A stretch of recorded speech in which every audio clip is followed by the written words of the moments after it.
Welcome back to the Castaway Consultants, where we teach future Survivor players how to play the game by criticizing current players. Today, we are talking about the premiere of Survivor 49, Act 1 of a horror film. I'm morning co-host Josh Wessler, joined today by Derek Kubicek and Ryan Stacy. How are you guys doing? Survivor's back, baby. We're on season 49 now. It seemed like people kind of forgot about this one because we were also hyped about 50, and they made sure to give us kind of a little tease about 50 during the episode. But it's not about 50 right now. It's about 49. And I'm excited. I'm really excited. You sound like it. Well, it's weird. It just kind of snuck up on us. I'm in the busy season at work, but here we are. I don't know how you could say it stuck up on you when it's the same. It starts the same time every year. I think it's just 2025 collectively has snuck up on me. And every time I think that, the worst of 2025 is behind us, I get the tap on the shoulder. We're done there. So we're talking about 49. It did sneak up on me too. I will say that. Like all of a sudden, like you call yourselves Castaway Consultants. I don't know. I don't get it, man. It did. It just did. You don't have this marked on your calendar, and you just just waiting for the day to arrive. Not always. Tisk tisk. Survivor 49 though. We're here. It's exciting. I gotta say, first impressions off the bat. I don't think I would get along with the vast majority of this cast. I don't like many of these people. I think Josh texted me, texted our group chat during the episode, like, oh, I don't like this person. And I'm just like, bruh, my list of people who I don't like is just getting longer and longer. So I ended up narrowing it down to the people I actually like. Not dislike, not neutral. There are people I'm completely neutral on. There's exactly 3 people I like. The way that I'm looking at the new cast, it feels like it's going to get messy. And by messy, I think we're going to see a lot of bad gameplay. Or non-game body gameplay. I don't know if we'll see a lot of creative, intuitive, intrepid, useful gameplay this season. But as always, I am so excited for the cast to prove me wrong because we are certainly given a narrative. We were introduced to all the people. I like the 2-hour premiere for that. Some of you need to get likable quick. I'm not so jaded and cynical as Ryan over here. I'm giving everybody a chance here. I'm on board with Ryan. Well, and it's just so weird because I feel like we've been spoiled. I feel like in recent seasons where right off the bat, the last few seasons, I loved the cast. Like something just clicked the last few seasons to where like episode 1, I'm on board. I'm in. I don't, whatever happens in the season, is to be determined. All I know is that I'm really enjoying watching these people on screen. You're always going to get a couple of people who, you wouldn't really jive with because Survivor casts a lot of different people. This season, it was almost the opposite. It was mostly people I'm like, no, I'm going to get sick of this person. If I was on the island with this person, I'd get annoyed with them and, want to vote them out. I can tell that this person is being really performative for the cameras. And then there were a couple of people that I actually did genuinely liked. So, time will tell. But as far as the premiere goes, like Ryan, like it's a handful of people for me right now. Instead of one bomb to defuse, it feels like there's 2 or 3 people in a room of many bombs to defuse. No, that was Survivor 46. And I do want to get one thing out of the way really quickly. I am spoiled on one person. I know one person who is on Survivor 50 from this cast. It just came up on like social feed, essentially. Well, first of all, get off of social media. Yep. So I'm getting that out of the way right now. There's one person on the cast. I'm not going to mention it. I don't know who the other person is though. Okay. Well, should we get into the season proper? I think so. So let's go over this cast real quick. We'll just run through everybody, and then we'll jump into spoilers. We're going to start off with the Blue Kalay tribe. We have Alex Moore, a political comms director from Washington, D.C. He actually, I gave him my very first note of the episode because he gets the very first confessional where he says one of his favorite things to do is basically be a butt kisser. And I'm like, I'm not going to like this guy. Literally my opposite. That can confirm. We have Annie Davis, a musician from Austin, Texas. Jake Latimer, a correctional officer from St. Albert, Alberta? I'm assuming that's the abbreviation. That's Canada. Canada, folks. Is it AB? Yes. Yeah. We have Jeremiah Ing, a global events manager from Toronto, Ontario, another Canadian. Nicole Mazzullo, a financial crime consultant from Philadelphia. And Sophie Ballerdi, an entrepreneur from Miami. There's 2 Sophies on the season, so this is Sophie B. Moving over to the Hina tribe in yellow, we have Jason Truel, a law clerk from Santa Ana, California. Fun fact about him and one other person we'll get to, the Jason and MC, they were alternates for the season because apparently 2 people got kicked off the cast like 12 hours before they started because they were like pre-gaming and they got warned once and they did it again and then they got kicked off the cast is I guess how it goes. Yeah. What a terrible way to go. Morons. I mean, they did it to themselves, but you go through this entire process. It's how many people's dreams. It's probably their dream for a long time. You go through all the casting. You're out on the island, and then you get yourself kicked off. Well, come on. Good job. And I'll plug it just for a second. Go and find the Jeff Probst interview where he's talking about the 2 alternates on the season and what caused it. He said he got the call from a PA of some kind that 2 people were talking, they were pre-gaming, they were warned, and so Jeff was calling up to let them know that these 2 people had been warned, and in the middle of that, he got called again saying that they were at it again. He's like, all right, they're done. They're done. So, like, in a matter of 5 minutes, they had pre-gamed twice. Oof. Bad. Oof. Good They're job, just playing guys. hard. Morons. Especially once the game has started, like before the game has started, when you're at Ponderosa or wherever like the pregame stuff is, listen to production.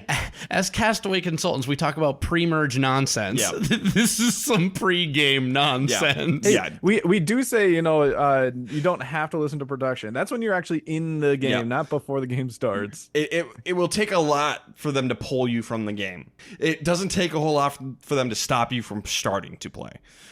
So yeah, before you get out on the island, you listen. Anyway, continuing on here, we have Christina Mills, an NBA career coach from Edmond, Oklahoma. Matt Williams, an airport ramp agent from St. George, Utah. MC, I am going to butcher her last name. Is it Chukwujeku? Chukwujeku? That could be right. That could be horribly, horribly wrong, and I apologize. MC, big fan of the podcast. I'm sorry. Let us know. Thank you, please. A fitness trainer from San Diego. She was the other alternate. We have Sophie Segretti, Sophie S., a strategy associate from New York City. And Stephen Ram, a rocket scientist from Denver. And then finally, the Uli tribe in red. We have Jawan Pitts, a video editor from LA. Nate Moore, a film producer from Hermosa Beach, California, basically LA. LA. Who's apparently been a producer on a bunch of Marvel movies, which is kind of cool. Rizzo Vilovic, a tech salesman from Yonkers, New York. Is it Volovich, maybe? Maybe. We'll learn. Sage Aaron Nichols. Yeah, I think that's right. A clinical social worker from Olympia, Washington. Savannah Louie, a former reporter, now in marketing apparently, from Atlanta, Georgia. And Shannon Fairweather, a wellness specialist from Boston. The funny thing about Savannah being a former reporter turned marketer, I like...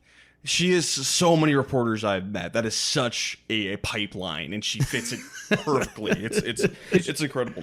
I would bet money she's like a PR person, because that is such a path for a certain type of reporter to go. And Josh, you might have missed that in the first 10 minutes when you were dealing with premium issues. Yeah, what is going on Paramount Plus? Yeah, it was literally only the first 5 minutes because I turn on my TV, put on my Xbox, which is how I watch everything, just like apps and whatnot.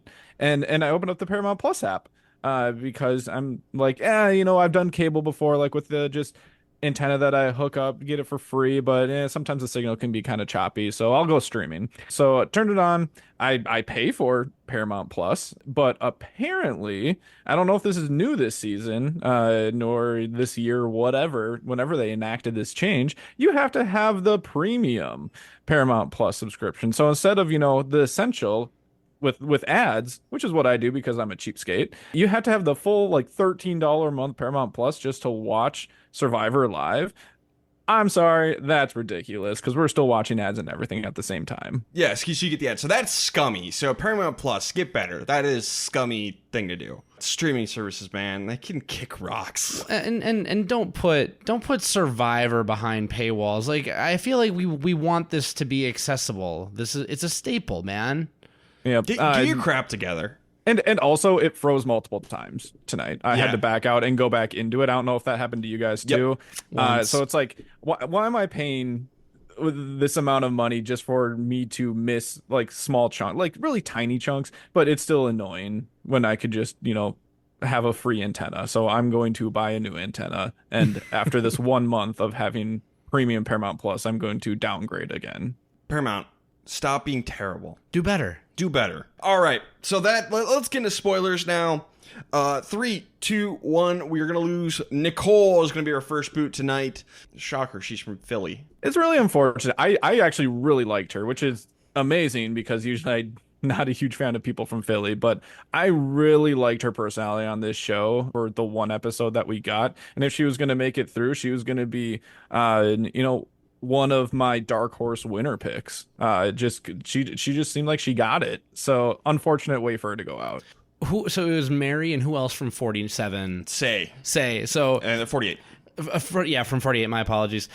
Nicole did not seem like Mary and Say with the edit that we got, but it was just interesting because we've had now 3 Philly players in 2 seasons, and then she was gone first. We're like, is there something here? Do we need to start advising our Philly listeners on anything? Yeah, don't be from Philly. Yeah, no, I was going to say that because another one is Stephanie LaGrossa, who, popular, but like, a social game had some issues. She's a bit rough around the edges socially. So I guess listeners from Philly don't. I mean, it's just in your blood at that point. Like you're from Philly, you have a personality, and you've been raised in a certain environment to where certain societal norms are acceptable, and a lot of people get rubbed the wrong way just because of the way that you act or talk. It's not your fault, but it is your responsibility to fix. You need to keep the thick skin and put away the forked tongue. Yeah, Philly folks, you're seen a certain way by most of the rest of the country, and it's not necessarily a good thing. So keep that in mind. Hey, and we didn't see any of this from Nicole. No. Nicole's fine. No, I love my Philly people, and I'm glad that you guys exist. No, I remember how the Eagles fans behaved when they were in Minnesota. So, Eagles fans, not a fan. Ryan's going hard tonight. He's not holding back. If people are listening to our podcast and have for a while, we know that they have thick skin and that, they don't get offended easily because the people who've been offended have already left. That's true. Yes, they have.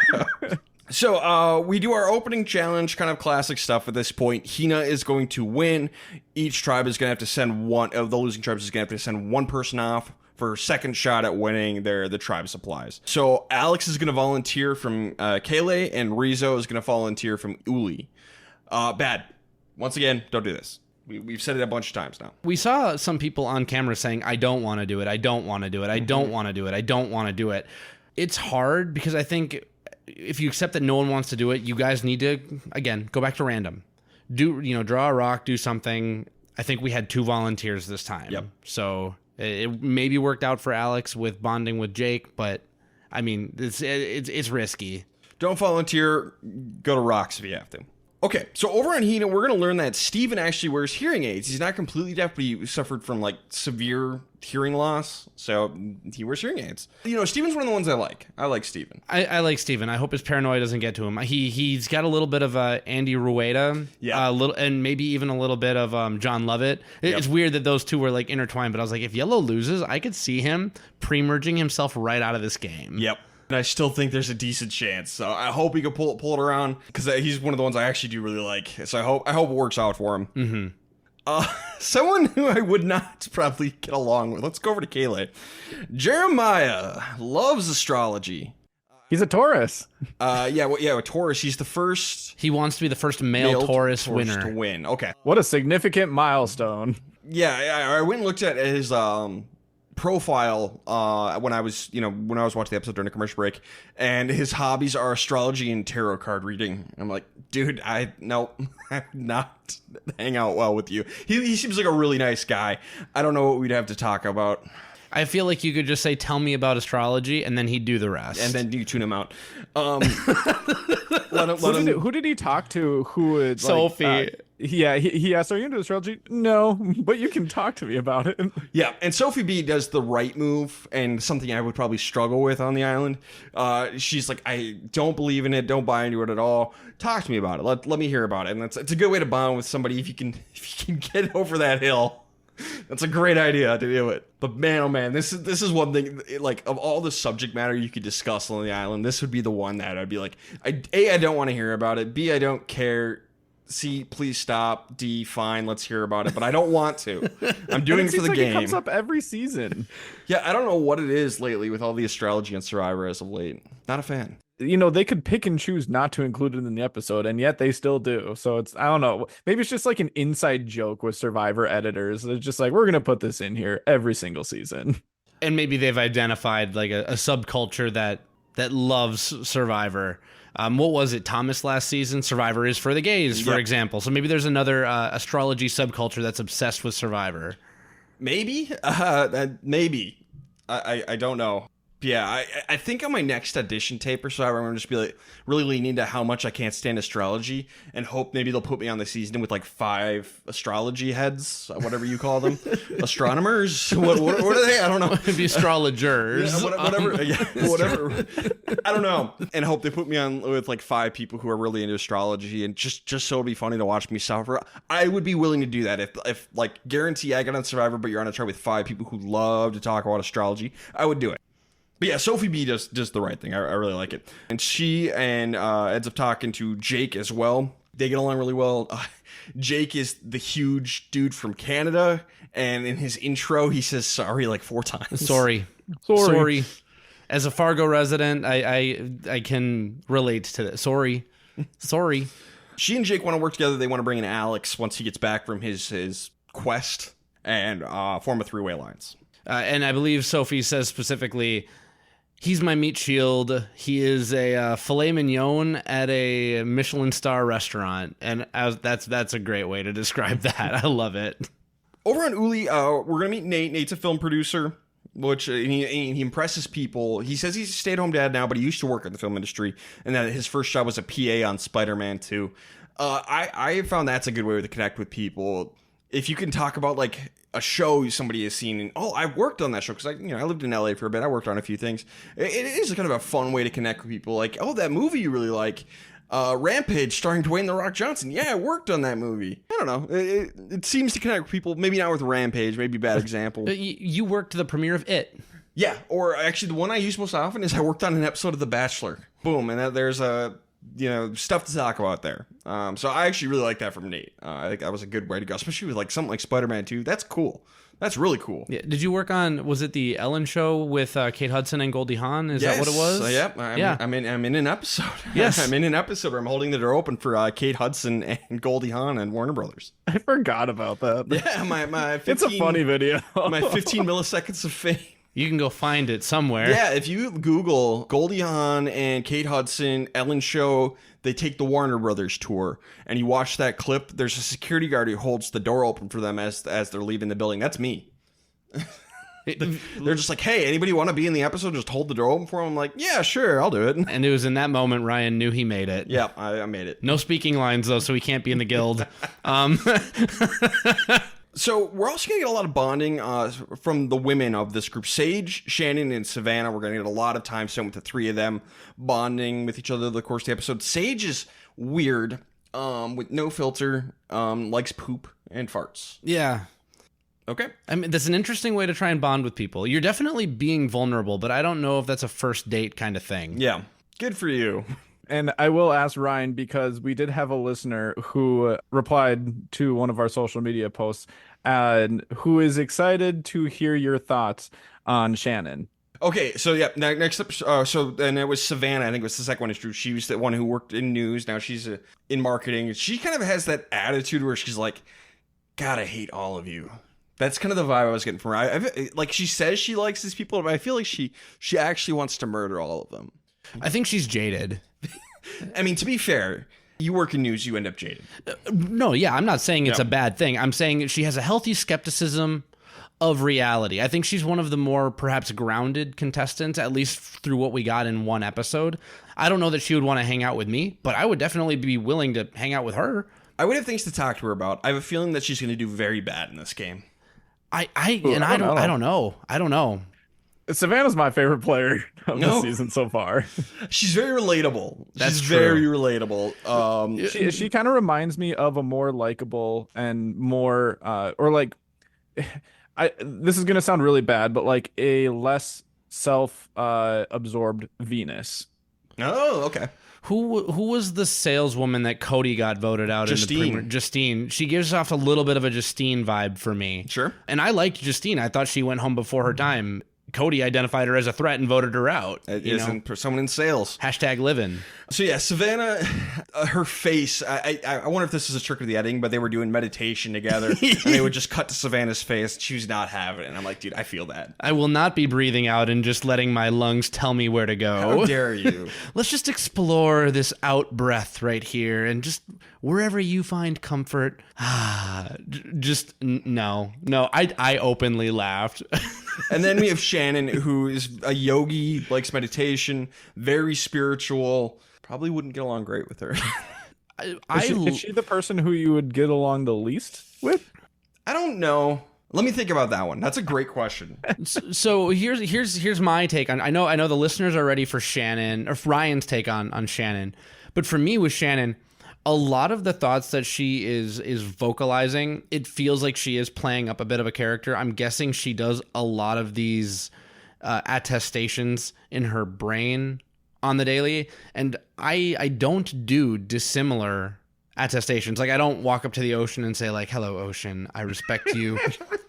I hope to receive some respect in return." Like I don't do attestations like that, but I do wake up and I think to myself, hey, you know what? I was able to stand up today. I was able to make myself breakfast. I was able to hug my family. I'm grateful for that. So those are like attestations that I do for myself, and I try and do it with moments in nature. So I appreciate the wellness that she brings, but I wonder if she's going to come across feeling as manufactured as she kind of felt in this first episode for me. I'm intrigued with Shannon and where she can go. And she also seems game aware, which I like a lot as well. Yeah, I've definitely seen worse yogis on the show. So far, I think I'd be able to like survive hanging out with Shannon. I would go do yoga and meditation with her just because that's what you do on Survivor. I think the person I would get along with the least, and there's a lot of people I don't think I would get along with, but I think the one who I would have the most trouble with is Sage. Like, if you're just talking about how much you like poop, I'm just like, dude, I don't want to be part of this conversation. I'm out. Was she the one that said that she's an overexcited peer? I think Josh probably missed that in the first 10 minutes. I think that level of oversharing... That was like the first thing I saw. That level of oversharing is I'm uncomfortable. I don't really want to talk to you. I'm going to vote you out first. So I'm going to go Sage. Dude, that would actually be kind of a fun thing is, who would Ryan dislike being on an island with the most? See, and my thing is like, we have enough listeners now. I guarantee at least one Survivor player has listened to at least one of our podcasts, and I would love to talk to any of them for an hour just about the game of Survivor and what they know. So an hour's a long time. Not any of them. There are a few select people who are not invited to our podcast, but 95% or more I would have a conversation with. Reward Challenge 2.0. It's Alex versus Rizzo. Basically, Alex gets this massive lead because Rizzo cannot do puzzles to save his life. But Alex, I guess he doesn't dig deep enough to find the wheel he's got to dig up or something. Or maybe he was off by like a foot. Hard to say. You got to dig deep on Survivor, Ryan. You got to dig deep. Jeff's been saying it for years. I think that's what it was. He was digging in the exact right spot. He just kept giving up and trying a new spot. Like, keep going. Like, the map was pretty specific. Like, it's in between these two logs. Like, there's only one spot to dig. Go there. Go there. And so Rizzo, God bless him, does not give up, cheats his way into solving the puzzle, and manages to dig up the wheel before Alex. So Rizzo, due to no fault of his own, manages to win this challenge. And for Alex, we talk about being able to press on production a little bit. You finished your puzzle, throw all the pieces out. You finished it. Yep. They didn't say you needed to leave the puzzle finished. They just said you need to complete the puzzle. Complete it, throw all the pieces away so he can't come over and copy. Yeah, I'm wondering if you just wanted to be able to, like, can I look at it again? Yeah, no, and I understand that, but just, like, keep the relevant two pieces and bring them over there. Like, the logs. The logs. So over in Kaylee, Sophie B and Jake, they're going to bring in Alex once he gets back. And immediately Jake reveals to these two that he's got a wife at home who's pregnant and is going to give birth in about a week. Remember when Jeremy Collins kept that secret the entire season in Cambodia? Do that. That's the better way to do that. I've always, we actually fairly recently covered his season on the Rewind, I think, or at least it feels like it was recent. And I had never really understood why that was such a big deal to keep secret. I know I brought that up on the Rewind, and essentially the answer was, anything that people can use as ammo, they might. So, it might just be safer to keep it a secret. I don't ever really a big deal. It's the balance of having it be something that people can target you with, or something that people can bond with you over. So I'm okay with it. What I like about it is, for someone like Jake, I think it'd be really easy, being the biggest guy in the season, to get typecast into being this hard, gruff, general-esque type character. And this shows that you have a vulnerable side, and also you have a reason to be here. It might make people less intimidated to connect with you, but the risk is that you get voted out for your story. So reduce typecast risk, but increase, personal story risk. There's better ways to reduce your typecast risk without hurting yourself. Yeah, and I'm not even saying maybe it wasn't strategic. Maybe it's just him, and in that case, authenticity, it's more good than bad, I think, but don't overshare. There's better ways to be authentic without hurting yourself. Yeah, I'm closer to Josh than I am to you, but I see your point. I do. Speaking of questionable things Jake does, he's going to steal Nicole's shoe and hide it not too far away, not Russell Hantz levels of insanity, but just enough to be mischievous, a little chaos. And he's going to tell us it was like mostly for his own entertainment, but also just to throw in a little chaos. Frickin' why? It's a goof, Ryan. It's just a goof. It's those Canadians... Those rascally Canadians. What's the line from How to Train Your Dragon? Trolls exist. They steal your socks, but only the left ones. And he kept saying, a left shoe will disappear. And I'm like, is that why he's doing it? Is he quoting How to Train Your Dragon? And also, if another shoe disappears, they're going to know that they didn't get the shoe bandit, even though she was the first victim. But that's exactly what a shoe bandit would do, is steal their own shoe first. What if he steals his own shoe next? Oh my god, that'd be brilliant, actually. Okay, if you're going to do that, steal your shoe like third. Yeah, second or third, I think. But again, why? But why? The fact that it made the edit, though, means this is going to have a payoff. I mean, they said next time on Survivor. Yeah. But is the payoff just again? Or is there going to be a larger payoff where he makes the merge and he's just stealing everybody's left shoes? Madness. I'm here for it. Annie's kind of taking the leadership role on this tribe. She's runs her own business, so she's kind of like type A. She's going to get it done. So she works hard, but she goes off her own to do some of this work, which makes the others be like, is she looking for an idol? What's her deal? And it seems like she's just working hard, but you need to work hard as a team. You can't just do it all on your own. Mm-hmm.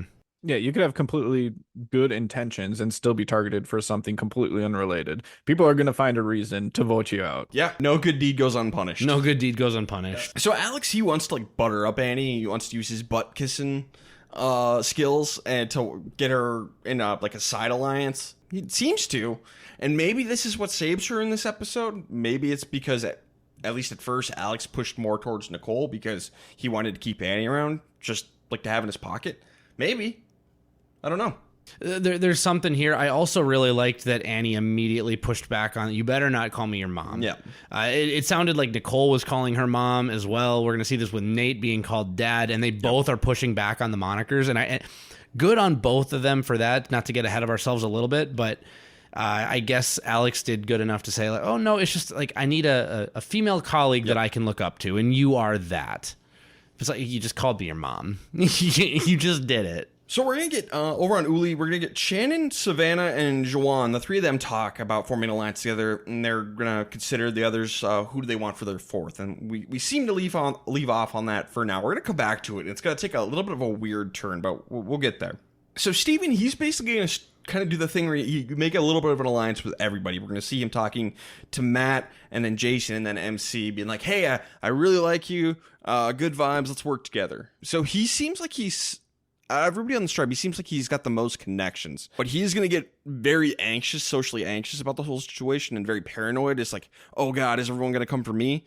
And Hina does not end up losing, so this doesn't come into play in this episode, but I feel like this is going to come up whenever they lose. Mm-hmm. And Steven is either going to go home in that episode, or he's going to rise, become the hero, and go on to win the game. One of the two. He could get the hero edit. He absolutely could. I could see him stewing for another 2 days and not having a good result here either. The one thing I think the listeners and us need to pay attention to is when Jason said, maybe I think he says that to all the girls. Like that whole, I think he's saying this to everyone, or like he might be saying it to everyone. I know anyone can be saying that, but they gave that confessional to Jason. It makes me wonder if he's going to figure something out with Steven down the road. Maybe. We'll see. Back on Kaylee, Alex and Jake, total bromance. They are holding hands and skipping together. Like, that level of bromance. My vibe. I mean, all we're missing is Kenny Loggins. I mean, and with the boys. As much as I love the Kenny Loggins, I can't recommend doing this. No. And if you like, especially before there's been a vote, after a vote, sure, you've got a nice group of people that, lines have been drawn, that you're on their side. People are looking for a reason for the first group. So don't do this. Be smarter than that. Yeah, you are the most obvious duo. You're not skipping and holding hands with somebody that you're not or in a tight alliance with. Though and they're just being vocal about it too. Like Jake says, how often? Just we're in a bromance. Like, come on. I'm broing out with Alex immediately. So Sophie B, she's like, okay, so I'm clearly third in this 3, so she wants to come up with something else potentially. Jeremiah is gonna go talk to Jake and basically be like, hey, let's make an alliance. We'll make a 4, and it's us 4 now. So Jeremiah's basically just got himself into the 4, and so he and Sophie B talking like, okay, but we're in the 4, but we're each other's number 1s. Like, Jake and Alex, they're each other's number 1s. We're each other's number 1. So it makes it more of an even 4 instead of the uneven 3. So I think this alliance could do pretty well. Yeah, with, I think, a strategic edge to Sophie B and Jeremiah in this instance, because I think they're more self-aware about what game they're playing. Yeah, I think that's right. So on Uli, Nate and Savannah are going to talk, and they kind of want to work together too. And maybe those two, Shannon and Rizzo, that's a potential 4. We're getting a couple of different possible 4s on this tribe. But we're going to cut to Juwan. He's making fire, and he's done this apparently a million times in real life, but he can't get it on the island. And he gets frustrated and just walks away. And for some reason, Savannah is like, okay, he got so frustrated, it's a red flag. I don't want to work with Juwan necessarily. Where was the red flag? He just like took a break and walked away from the fire because it wasn't working.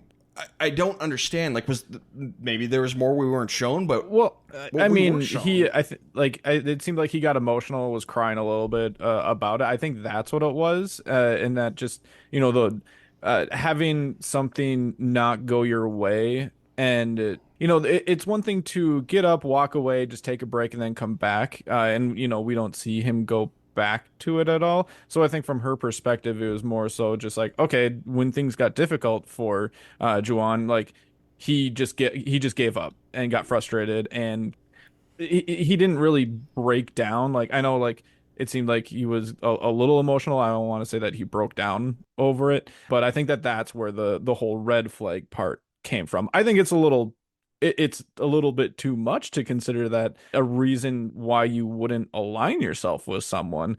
I'm just saying, I think that's what her reasoning was. I'll say from Ryan's point of view, if there was a supercut of Juwan kind of giving up in the face of adversity, they should have put it here over Savannah's confessional. But at the same time, I think two things can be true and so I'm saying that's why you're okay to be confused, because they don't have the supercut. And if they do, they should have put it in there. But Savannah could also just be trying to read body language, and maybe she is concerned about that adversity. And again, it's about perception, not reality. I don't know that I would exclude somebody from an alliance for this reason. I think this is a bit short-sighted of Savannah. But maybe there is something that we're not seeing. And if that's the case, Survivor, you got to show that. Yeah, we weren't given enough here for this to make any sort of sense.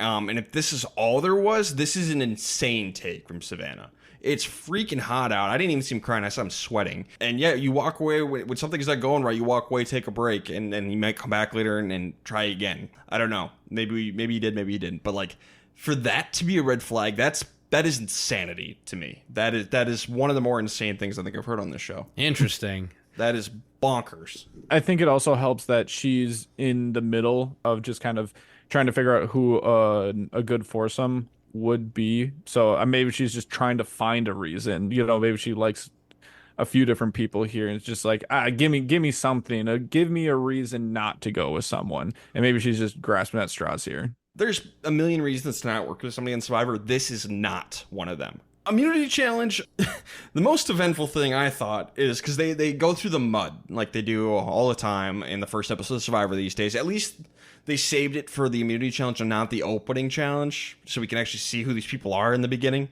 But Jeremiah can't get the mud out of his eyes. He's like, how do you get the mud out of your eyes? And Nicole just spits a bunch of water in his face. Maybe this is what sealed her fate. I will never forgive you for this. Highlight of the episode for me. Jeremiah will remember you did that. Hilarious. I love that. I thought she might just splash some water. Nope. Just like Squirtle from Pokemon. That would make more sense. It's full on water gun. That's hilarious. Wonderful. Unfortunately, that does not continue on. I don't even know what I'm saying. Unfortunately, that hilarity does not continue on. It does not bond them. No. And by the way, as a consultant, don't spit on anyone ever. Like, I know she's squirting water from her mouth. It's a little different, and it wasn't in disgust. And like, there was a funny moment there, and it is funny. Jeremiah seemed okay with it. Don't do that. It's a violation, man. Don't do that. I'm happy it happened, but don't do it. I'm so happy it happened. So good. As a consultant. It's bad. Don't do it.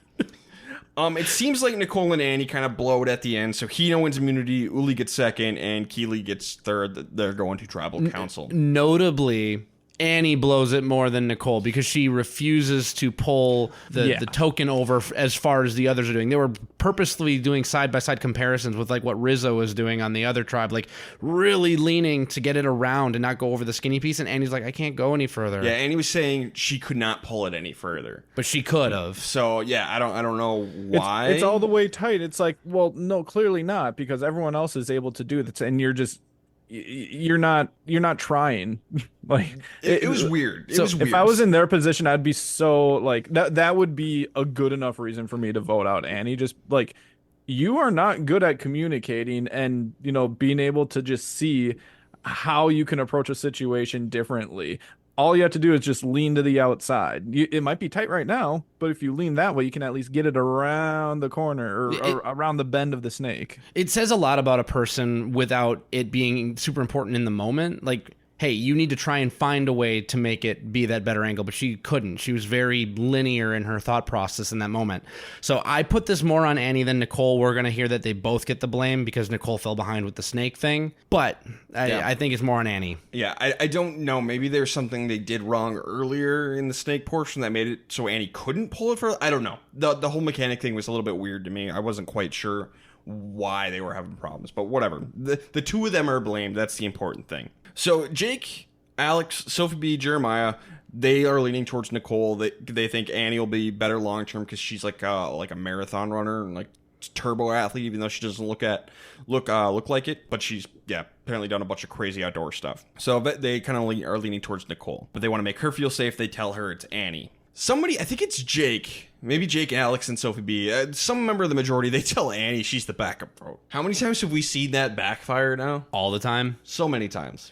And again, the right way to do it. Nicole suggested you, and we played along, but we want you to know we're with you. Yep. Don't be surprised if she votes you. Yep.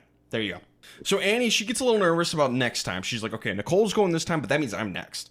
So she talks to Sophie B about maybe the two of them and Jeremiah teaming up to take out one of the big boys. Sophie B agrees and immediately rats her out to the rest of the alliance. So it almost turns on Annie instead. But at Tribal Council, it is going to end up being 5 votes for Nicole, 1 vote for Annie. I'm fine with it. I think either one was fine. A couple things, I guess, before that. Just with Annie, like, don't talk too far ahead, especially if you're potentially the backup vote. Like, sure, if you're in a core alliance and you like someone who's your number one and you know that for sure, great. But if you are the backup vote, don't try to look too far ahead. Just try to get through this tribal council, because you could give people a reason to switch that vote. If they really are debating between two people, that means it's fluid. It can change at any moment. Don't give them a reason. The second thing is Jeremiah at Tribal Council just outright says we're deciding between two people. Absolutely not. Absolutely not. Like, even if she already knows that she's the backup vote. This is just confirmation that she's at the bottom of your alliance and she has no incentive to try and work with you going forward. So bad, bad, bad. And this might have been a trick of the edit as well, but as Jeremiah was making this answer, they cut to Sophie kind of closing her eyes in frustration as he's talking about this. Now, again, could just be trick of edit, just could have been a shot that they were getting of Nicole. But if I'm sitting there and I'm hearing Jeremiah talk about this stuff, I'm thinking, oh, come merge or swap. This could be a problem. Banu comes a little bit to mind. Like, you are oversharing right now. You need to be able to give a BS political answer to make Jeff happy and to zest it up for the audience. Like, oh, what's going to happen? Yeah, it wasn't great. It scares Nicole. Neither of them are playing their shot in the dark, but if one of them had found the idol, boom, played. Mm-hmm. Then who knows what happens. So, if you know you're one of the two people that they're deciding between, and, you know, you got good vibes, but it's still the first vote, so you don't really know where the lines are drawn, do you just play your shot in the dark? Probably. I think probably. As soon as Jeremiah says that, I do. Yeah. I probably wouldn't before that to try and build trust if I was truly fooled and I have a bad read. Because if my read is that bad, I'm going to lose Survivor anyway. But as soon as he gives up that game, I'm playing my shot in the dark and saying, Jeremiah said you were considering between two people. I want to trust you guys. But this insurance, safety net. So yeah, I would have played it. But apparently Nicole was completely fooled. Man, that's it. 5-1. So I think I land on this as a fine move. It's kind of a game of inches here. I don't particularly care one way or the other. I think both are fine. Just who are you? Basically, my kind of like go-to move is the weakest person who's not in your alliance. And it sounds like it was Nicole. I think it conforms really well to the Ryan rule, which is the weakest person who's not in your alliance, especially for a first vote. For me, it was a unanimous vote to start with, and everyone was able to play their part well enough. I think Annie did a pretty good job just swallowing the fact that she was going to be the decoy vote, even though she mused the idea of swapping it. That felt more like a sidebar than a let's switch up the plan thing. So I think Nicole is the right move based on the information we have. I also think that Nicole is a craftier player than Annie is long term. I think that the Alliance of Four can control Annie for longer if they need to carry her further. Going with Nicole's fine. I probably would have gone with Annie myself. Just the whole communication thing during the challenge really bugged me. And it would have been hard to get over if I was out there. But then also the fact that she was trying to plan for the next episode already. If you're Alex, and he said it, you know, directly to us, like, oh, I thought that, you know, we actually had a potential thing. And she's tossing my name out already. That should be plenty. That should be plenty for them to switch it around. And he did a good job at not like forcing it and being like, oh, now that I'm in danger, I want it to switch to Annie. He kind of just left it as just like, oh, okay, like, should we be concerned about it? Clearly not, since they went with Nicole, but I think I would have. Okay. Let's get to best and worst player of the episode. Josh, kick us off. Who is your best player of the episode? Yeah, I went with Sophie here, just because I feel like she did the best job at, you know, getting the troops together. And the Sophie from Kaylee. Yes, by the way. Sophie B. Sophie B. Sophie B. Actually, it's just Sophie without an E at the end of her name. You're right, but we're not doing that. That's ridiculous. It's Sophie. Nope. Sophie. I'm giving the best part of the episode to Sophie for getting the troops together. And then she kind of gave herself insurance here. She can go with Jake as her number one ally and a meat shield for the long term, or she can go with Jeremiah. A lot can change after the first 2 days. So if she wants to, you know, lean one way or the other after you learn more about these people and how their gameplay just unfolds, we got a little bit of reveal of how Jeremiah might talk too much at tribal council. That might be a red flag for her. So she has the ability to be in a fluid situation if she really feels like it. I agree. I have Sophie B. She was willing to talk to Jeremiah about astrology, even though she's not into it. She got into an alliance. She got into a backup alliance.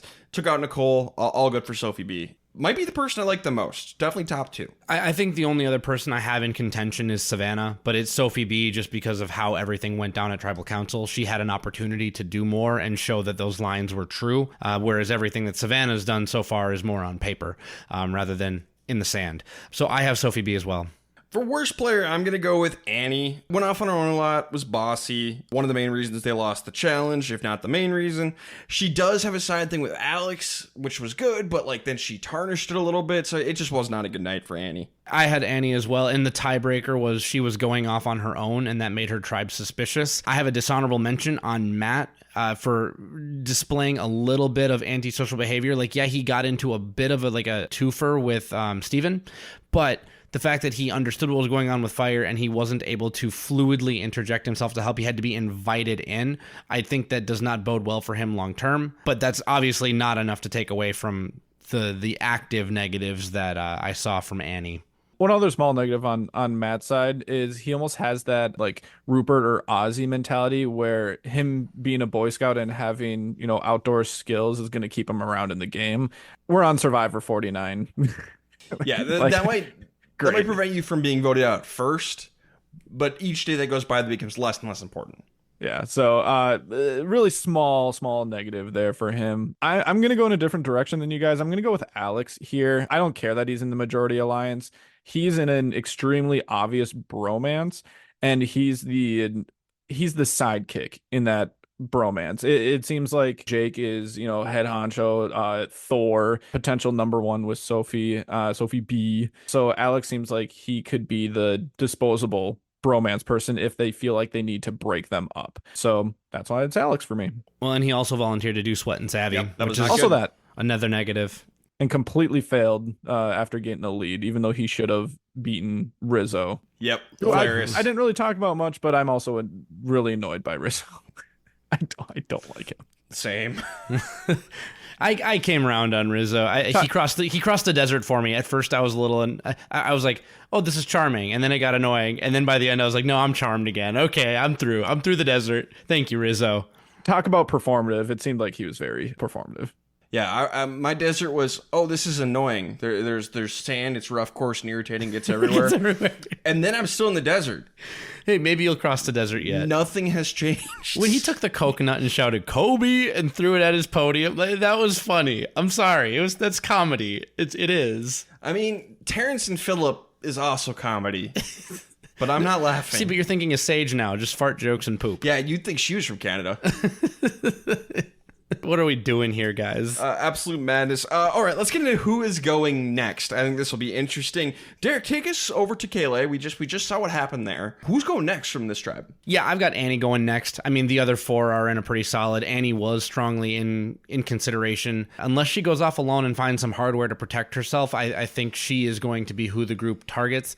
Maybe there's a through line with Alex, but I doubt it. Yeah, the only two options are Alex and Annie here. If she can convince them to break up the bromance, it's going to be Alex, but I'm going to go with Annie. I'm not as certain as you guys because, anything can happen. Something crazy could happen. Yeah, maybe Annie finds a way to split the two duos in half and get them to target each other. Who knows? But I'm going to go with Annie for now. Once people run out of, next in line people, that's when it can start to get dicey. And if they get Annie out, then you're left with just four. So, there might be a shakeup that could happen. Josh, take us over to Hina. Who's going next? Oh man, that's the one that I didn't really have a good answer for. We barely saw any of these people. We saw them easily the least. The question is Steven going to have a little bit of a breakdown here? I don't know. I'm going to assume that he is going to hold it together, and I'm going to go with the person who we have seen the least of so far on this entire season, and that's MC. Oh, I was going to say the person we saw the least is Sophie S. I think we saw more of Sophie S than MC. I think we got one confessional from They're each close, of them. though. So, yeah, purple MC, purple Sophie S. After one episode, absolutely. No, I'm going to go a different way. I think it's going to go poorly for poor Steven. I think the paranoia is going to get to him. Steven's next. We've already talked about the people that I think you guys, I guess Josh, but, Ryan, you stated that you think Sage is the person you would least likely get along with. I gotta say, the person I think I could least get along with is Christina. She is a bit too gregarious for a bit too long. Like, you need to live with this person. And I'm sure she's fantastic, and I would love to have a conversation with her. But all day, every day, she's scared of birds and has a physical reaction when she sees them. That would get old quick. I'm sorry, then you're not long for the wilds of Fiji. I'm voting you out because I can't do this. Pelican Pete just wants to be friends. Exactly. And Mark the chicken, like you're saying she like, so to me, that's something that I think would be grating on the tribe pretty quickly. And I think, but based on almost nothing, Christina. Okay. Yeah, thank you for saying it, because I kind of just wiped it from my memory since we had other people I was more annoyed with. But like, it's not like we had Suri how long ago where it's like, oh, she's afraid of leaves. It's like, okay, it's a cute thing. It's a very minor thing. It's not like it seems like being completely unprepared for the outdoors is Christina's entire personality. Like it physically hurt me the way that she hit that flint. It's like, did you even try? Did you even try before you came out here? Or the fact that she smacked the bamboo once. It's like, okay, I'm done. It's like, no, you don't just get to check that off because you're on Survivor and you hit a machete against bamboo. Like, no, we're actually doing something here. So I don't know. I was also annoyed. Suri had the benefit of going to the first Tribal Council that episode, so she got to see her strategic play right away. And it's Suri, she's amazing. We didn't get that with Christina, so maybe she could be an amazing strategic player, and I'm hoping. And also, her words, not mine, crippling phobia of birds. That's weird. To reiterate that one. That's rough. Moving on to Uli. I think you guys are going to disagree with me. I think this whole weird hodgepodge of alliances is going to blow up in Savannah's face. I think she's next. Wow. Yeah, I think Savannah's going to... I don't think this is going to work for her. I don't have Savannah next. I'm going to pick the low-hanging fruit here, and I'm going to say Sage. Just, again, there'll be no living with her after this. Like, I pee when I get excited. I poop a lot. I love the farts. And, like, that is her entire personality after one episode of Survivor. So either she is going to have the most interesting redemption arc in the history of the show, or she's a pre-merge boot, and I'm just going to go ahead and get it out of the way early so far. I really want to say Rizzo or Shannon just because I want to be done with them. Oh no. Josh is really channeling his inner Ryan today, and I love it. My goodness. Yeah, I feel like I'm alone I'm over sorry. here. It is just, it's all relative. I feel so good about the other seasons after the first episode, and this one I'm just so blah about. Like, I'm sure the season's going to be great. But like, I am not optimistic about this season. I'm sorry. I am going to go with Sage, though, just because it seems like just logically those other two aren't going to go just based off of what happened in this episode. I don't think it's going to be Savannah, although that would be kind of funny. Just, hey, one person that Josh actually likes, get out of here. I'll go with Sage. Yeah, no, I'm more optimistic than Josh is. If it's people I don't like being annoying, like, at least I can roast them on the podcast. So that's fine with me. As long as the gameplay is at least interesting, I'll be fine, even if I don't like anybody. So here's the thing with Savannah is I know quite a few Savannahs during my time working in news. They would not be good at Survivor. And I just see it. It's just, it's so blatant to me because I've just known so many people who behave exactly the same way. So I really think she's next. Well, and I'm not saying that this is Savannah, because Savannah needs an opportunity to show us the kind of Survivor player that she is. But the type of like reporter to marketer pipeline that you're talking about. Yep. Is that the kind of, if you're with me, you're going to love being with me, but if you're not with me, you're going to think that I hate you? It very exclusive in that way? Kind of like Parvati is considered? No, it's everybody hates you, and you can't understand why you're the problem. So you leave the news industry to go be PR instead. Interesting. Okay. Ryan is just picturing multiple people in his head right now from experience. And it's the best part is how, like, when they come to you to complain about how everybody hates them and how they're their problem, you're just sitting there like, have you considered the fact that you're the problem? Oh no, you haven't, have you? Okay, whatever. You're not going to be working here much longer. I'm not going to say anything. It's happened so I'm not going to build times. This relationship because it's not going to be it. It's happened so many times. It's hilarious. It's so funny. I kind of like getting this extra insight from her. I was not aware of the reporter to marketer pipeline, but I will forever be at least partially informed. Yep. Not all reporters are like this, but there is one specific type that is that, and they are the worst. So, Savannah, big fan of the podcast. Josh and I will talk to you anytime about Survivor. And marketing. Yeah, you probably don't want to talk to me. It's fine. Nobody wants to talk to you, Ryan. Hey, a few might. A few might. I don't know if I necessarily want to talk to them, but a few might. Maybe, you know what? Maybe It could be an interesting conversation. Ryan and Randy Bailey, just two people shouting at each I would other. talk to Randy Bailey. That's what I would talk to.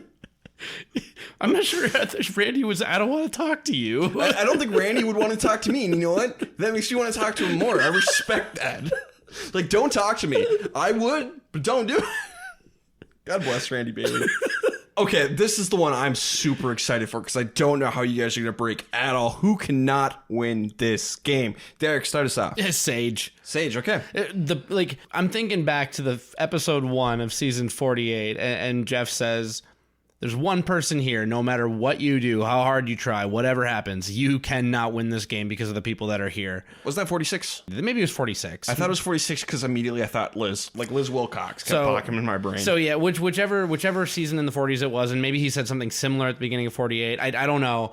But I just look at Sage, and yeah, we've got a lot of quirky people on the season, but hers is a reclusive kind of quirky. And so I can't see her playing a game that's loud enough for this group of loud people to get them to work together long enough to vote for her. Maybe I'm wrong, and I'm excited for Sage to prove me wrong. Sage, big fan of the podcast. I'm excited for you to prove me wrong. Josh is thinking, can I name most of them? Can I name more than one? Hey, you can do a Forks. Yeah, you can do Forks. It's not based off of the hard part that I'm thinking through is I am going based off of edit time and not necessarily, hey, we saw someone who isn't going to get along with people, so they're not going to win in the end. It's similar to who I thought was going next. That's why I had MC, just because it's like, we saw one conversation, at least from what I remember, we saw her in one conversation. And in that one conversation, I actually don't think she did a great job. Whoever she was talking to, I don't even remember at this. Steven. He's like, hey, like, I really like our vibe. Like, hey, like, we should, like, make sure that we work together. And she's like, I didn't like you at first. I'm coming around, basically. I'm paraphrasing. It was a little bit better than that. But if I was Steven, I'd be like, oh, like, do you actually like me now, or are you just saying that? Like, so the one conversation we got MC in, I wasn't a huge fan of. Okay, I'm going with Savannah. I'm going with Savannah. I shouldn't be surprised. Sage was my dishonorable mention, but the whole time, I'm like, no way, 0% chance. Nope. And for the record, the second Ryan found out that she was a former reporter, current marketer, he had been saying it pretty much after. I was expecting you to say Savannah here. This shocks me 0%. Yeah, I kind of figured at this point, but yeah. The way you two were talking so highly of her this episode was surprising to me. But yeah, I see what you guys are saying, but they're all negatives. It's because you have a bias that you immediately attach to her, just like a parasite or a symbiote or something. Yes, 100%. Whereas I saw her as kind of the sane man on that tribe. It's her and Nate that are sane man on that tribe. Nate's absolutely the sane man. Yeah, from your perspective, but from me. And I guess compared to like Sage and Shannon, yeah, Savannah's sane. Mm-hmm. This is the exact person who Ryan would get voted out by. Yes, because because you would have a bias going in about this person, and I'm not saying that would leak through in like how you talk to them, maybe, but I think that you would disregard them and just not try to align with them or discount them, just think that they're not going to vote you out. I don't know. Sir, I'm offended by that statement. I would not disregard anyone. Debbie Warner proved herself a decent strategic player. You disregard no one. Okay. Because it could all be performance. I'm talking mad crap because I'm on a podcast on the show, and I can't wait to get put on the show someday and have people talk crap about me. If I'm on the island with Savannah, I make as much nice with her as possible. I talk to her. I try and bond with her about news and just, that you kind of wouldn't stuff. be able to. Oh, you wouldn't. I see. I agree with Ryan, though. I think he'd be able to play into her ego a little bit.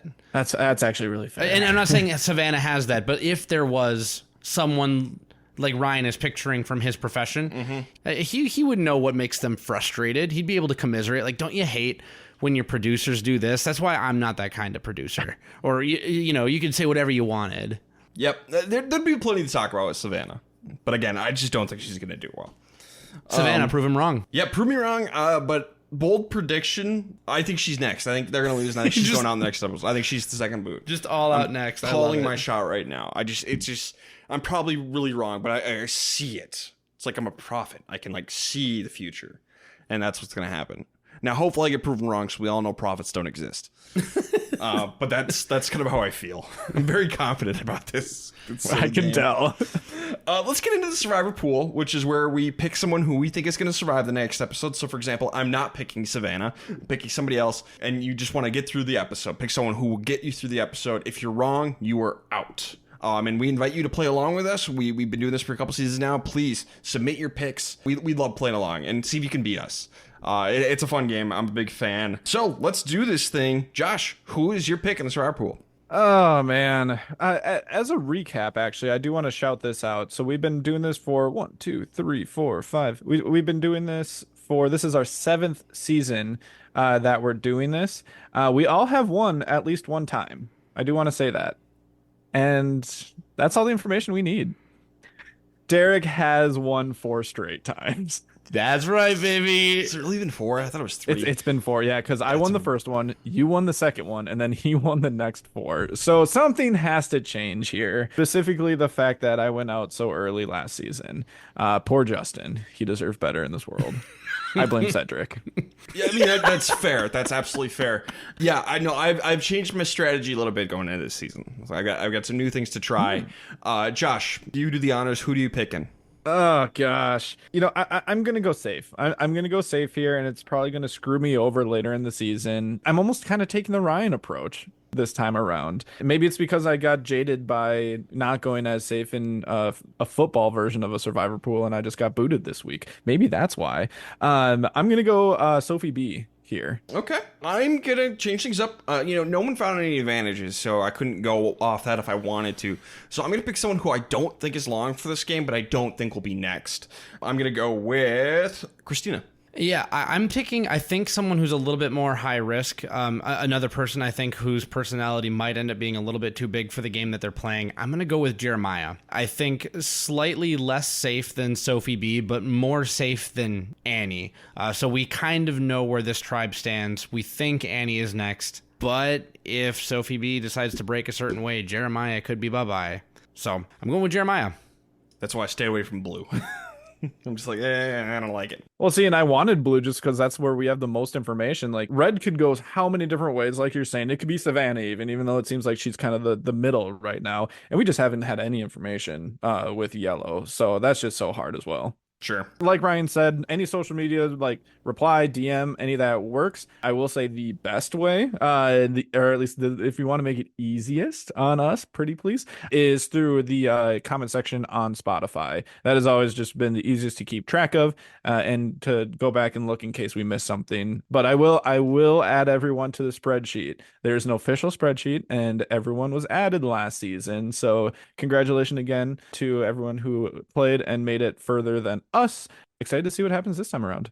Yep, so get those picks in ASAP, don't forget. Last thing we're going to do is our winner picks, official winner picks for the season. I'll go first, look at stuff. I'm going with Sophie B. I think it's kind of a slam dunk too. I like Nate, I like Jason, and I think Steven is high risk, high reward. I don't really like anybody else. Sophie B, I think, is the cream of the crop, though. I have 3 people I'm picking from. I've got Jason, I've got Sophie B, and I've got Nate. And I gotta be honest, when I look at these personalities, I'm just thinking, man, if you start panning for gold here, who's gonna get sifted out and who's left? I landed on Nate. Yeah, I know he's like one of the older people, but he was able to successfully integrate with the primary alliance. At least at first, it seems like Savannah will break that direction. And I think over time, if you have someone who is a calming presence, who brings comfort and security amongst these people who seem very chaotic, that is exactly the kind of person that would poetically and maybe sensibly win this kind of game. And also, he reminds me of one of my former best friends in the entire world, Andrew. So yeah, if my buddy Andy out there is listening, this guy Nate reminds me a lot of you. The one thing, Nate is also on my short list of people who I had flagged. I just feel like he didn't get enough this episode. It seemed like he was more like a background extra. Premieres can go a lot of different ways, though. So, like, I don't want to make that be a reason why I'm not picking him. I'm not picking him, but he is a finalist. I also tossed Jason in there from Yellow just because I felt like I had to pick someone from Yellow. I tried to pick someone from each tribe. And then I also, clearly had Sophie on Blue. I just think that Sophie is way too obvious. Is this a Tommy season? Maybe. I don't think it is, though. So I'm going to go Savannah here. Wow. This is for winner picks, not next out, right? Yeah. Yep. Good God. I'm going Savannah. I love her confessionals. I love that she's evaluating all options. I know that Ryan doesn't like the approach and who she is as a person because he is biased, but I like it. It seems like she is one of the more level-headed people who is not being fake for the cameras. It just seems like a lot of people are that way. It seems like she's going to come to play, and so I'm excited to watch her play. I think she's going to come to play and get out immediately in the next episode. God, I'm going to mute Josh for a second so you can't hear me say this. God, I hope he doesn't win. There'll be no living with him after this. There'll be no living with him after. Anyway, welcome back, Josh. Oh, hi. God, I hope I'm right. God, I hope you're wrong. I had decided going in that it was Savannah that I was going to pick, but after everything that you said, I'm like, oh, if I was debating between a couple of people, I would just pick Savannah out of spite, just because it would be hilarious. But I had decided going into the podcast that I was going with Savannah. Good to know. I've never wanted you to be wrong more in my entire life. And, I like being right, but I really want to be right this time. Okay. So now there's some good stakes going in. Derek board game rules. He's not here to win. He's here to be a legend. Rub it in Ryan's face with this winner pick. All right, we'll see. God, I want you to be out next so bad. I don't think I've ever wanted somebody to be voted out second as badly as I do right now. Savannah, I'm so sorry you have to listen to this. Savannah's not listening to this. Are you kidding me? Hey, someone had her as a winner pick. Like, come on. Yeah. All right. Well, let's call it into this madness for the week. Social media, guys. Yeah, let us know who your winner pick is at the same time as any Survivor pool that you want to submit. You can do that, everywhere with Castaway Pod, TikTok, YouTube, Facebook are Castaway Consultants, along with our website is thecastawayconsultants.com. Just a heads up, I'm in the middle of moving right now over the next 2 weeks, so videos are not going to be coming out until after I'm done moving. So expect those after a couple of episodes, but then I'll catch up. And Derek is going to ask you for a little extra help today because I'm working on my audition tape for season 51, and I would love if any listeners out there would please say why you would or why you wouldn't like to see me on Survivor. So put that out into the social media sphere however you guys want to. I'd love to include as many as I can so that I can say our podcast with dozens of listeners would be rooting for or against me and attach some stakes. So I know we're asking for a lot of homework with Survivor Pool, a winner pick, and also saying good or bad things about Derek. But I promise not to call this out again until season, 51 if I'm not on it. So thanks in advance for that. Yeah, and again, you could be as involved or not involved as you want. Exactly. You don't have to do any of the things we're asking you to do, but you should do all of them. All right, guys, anything else? Nah, there's a long one, a lot of housekeeping, and obviously a premiere, so Thanks for sticking with us this long, and looking forward to the season, even if it just seems like a bunch of weirdos. I can't wait for them all to prove me wrong. Yeah, I'm excited for it, too. I think they're all going to be, this could be like 46, where it's a bunch of lunatics. Does a great cast make a great season automatically? No. Does a bad cast make a bad season automatically? No. There's a lot of things that can happen with Survivor regardless of who's on it. We have seen it countless times in the past, so I'm always optimistic about what's to come. I just think there's going to be a bunch of lunacy. I think there's a bunch of weirdos. I think we get some Kasaya-esque antics from these people. I am excited for the Looney Tunes season, but I think with that, we're probably ready to sign off. Yep, this has been the Castaway Consultants. Got nothing else for you. Good night.